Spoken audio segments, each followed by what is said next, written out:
Chapitre 28, première partie. Droit du travail.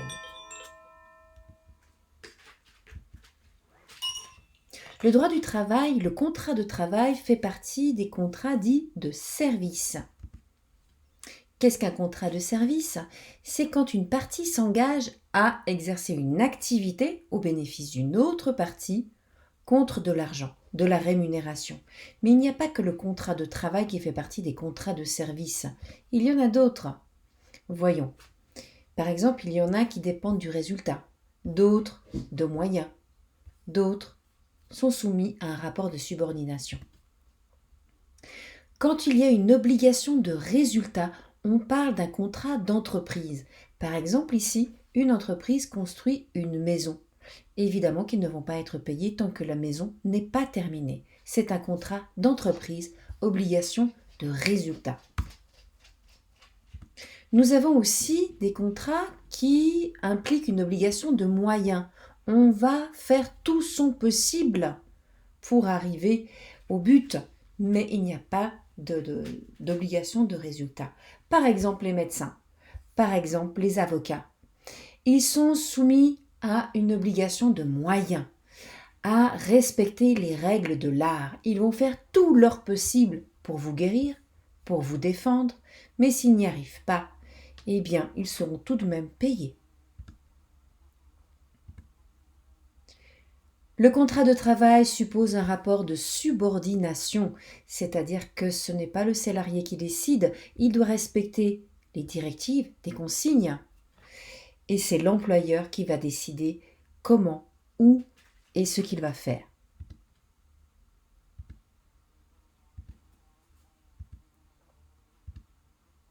Il y a différentes sortes de contrats. Le contrat individuel de travail que nous voyons à partir de l'article 319, très important, 319, c'est là où il y a la définition du contrat de travail individuel. Ce contrat de travail individuel est le contrat classique, habituel. Dans ce contrat individuel, nous avons les CDD et les CDI. CDD, contrat à durée déterminée. Nous travaillons que pour un temps déjà déterminé. CDI, contrat à durée indéterminée. Nous ne savons pas jusqu'à quand nous allons travailler.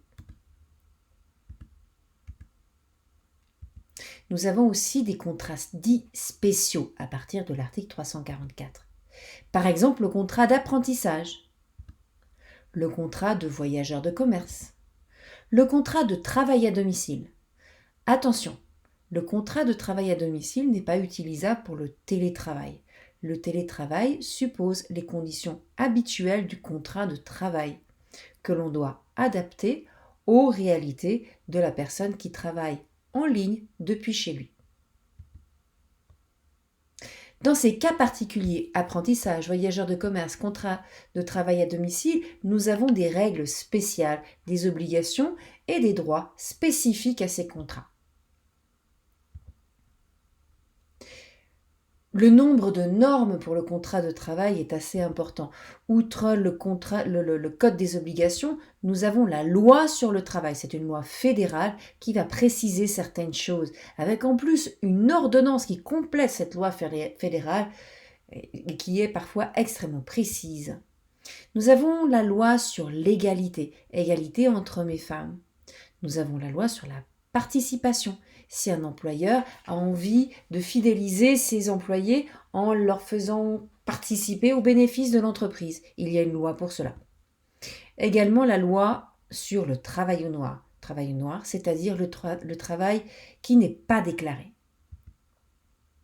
Et également la loi sur l'assurance accident, puisque dès le moment où on est travailleur, c'est l'employeur qui va s'occuper de tout ce qui est assurance accident.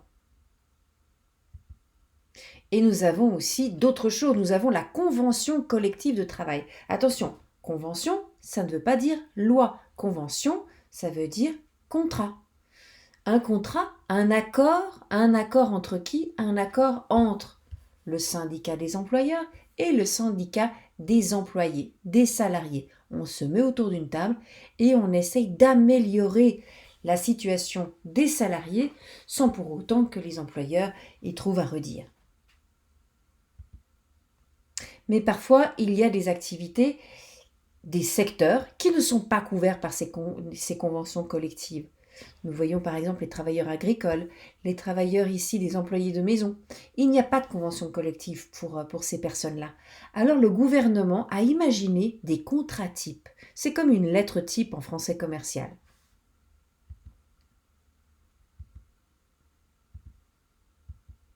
Voyons maintenant la définition et forme de ce contrat à partir de l'article 319. Définition: le travailleur s'engage pour une durée déterminée ou indéterminée à être au service, rapport de subordination, de l'employeur et de recevoir un salaire. Rapport de subordination, ça veut dire que c'est l'employeur qui décide. En contrepartie, c'est l'employeur qui va s'occuper des charges sociales. CDD ou CDI? Contrat à durée indéterminée, il n'y a pas de fin par définition. Donc il va falloir regarder de quelle manière on résilie le contrat si on a envie de travailler pour quelqu'un d'autre. CDD? Eh bien là, il n'y a pas de résiliation ordinaire.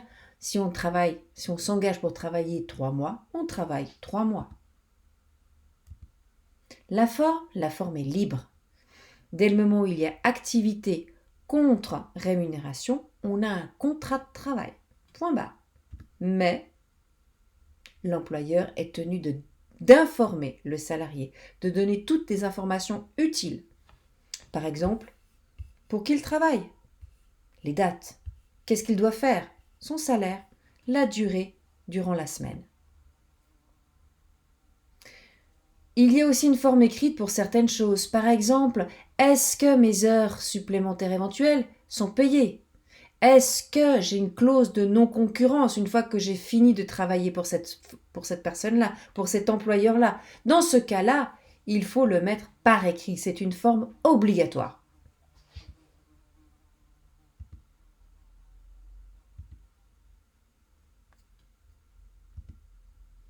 Les obligations du travailleur. Elles sont nombreuses comme vous pouvez le voir. Première chose, exécuter en personne, bien entendu. C'est nous qui avons été engagés, donc c'est nous qui devons aller travailler.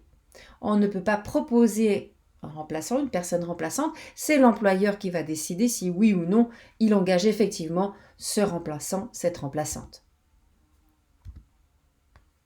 Travailler avec soin.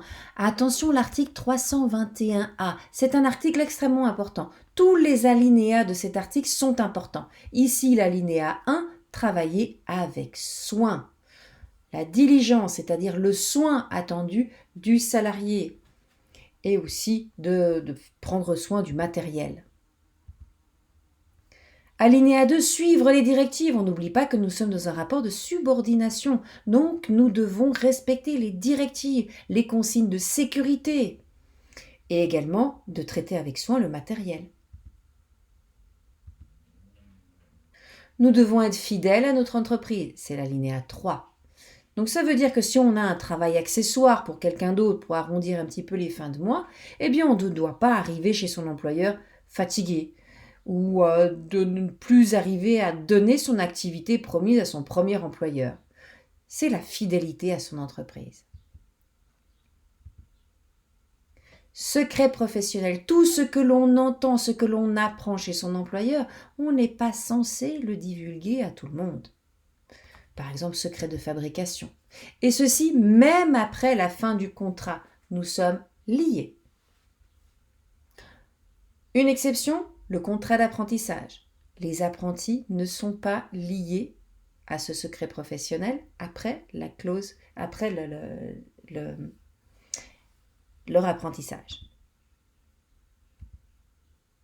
Les heures supplémentaires, elles sont dues. Et oui, nous devons faire des heures supplémentaires si c'est nécessaire. Mais tout ça est quand même encadré. Parce que c'est quand même encadré par ce qu'on appelle le principe de la bonne foi. L'employeur doit tenir compte de notre situation.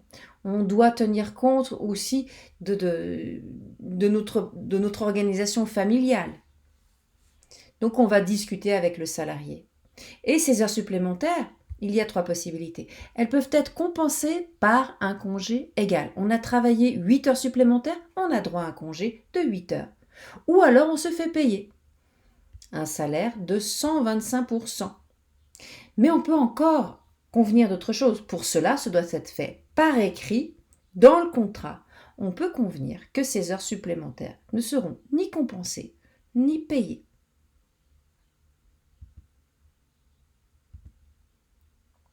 Si le salarié crée un dommage, il doit réparer. Si un client a subi un dommage, il va se retourner contre l'employeur. L'employeur va se retourner contre l'employé.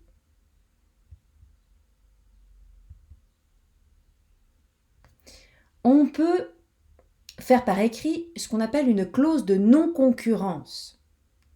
Donc ça veut dire que par contrat, on peut dire, voilà, une fois que tu as fini de travailler pour moi, eh bien tu n'as pas le droit d'aller bosser pour la concurrence. Tu as trop appris chez moi pour aller ensuite donner tout ça à la concurrence. C'est autre chose que le secret professionnel. Le secret professionnel, c'est divulguer les choses. La clause de non-concurrence, c'est d'aller travailler pour la concurrence. Mais ça aussi, c'est cadré, c'est borné. Parce qu'on ne va pas empêcher quelqu'un de travailler, on ne va pas limiter de manière outrancière sa liberté économique.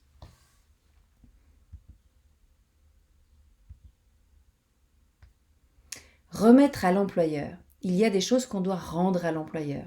Par exemple, si on a des idées, on a inventé quelque chose, ça ne nous appartient pas, ça appartient à l'employeur. On a reçu des pourboires, ça ne nous appartient pas, ça appartient à l'employeur. À lui de voir s'il veut nous les laisser ou les garder. Et c'est tout pour aujourd'hui.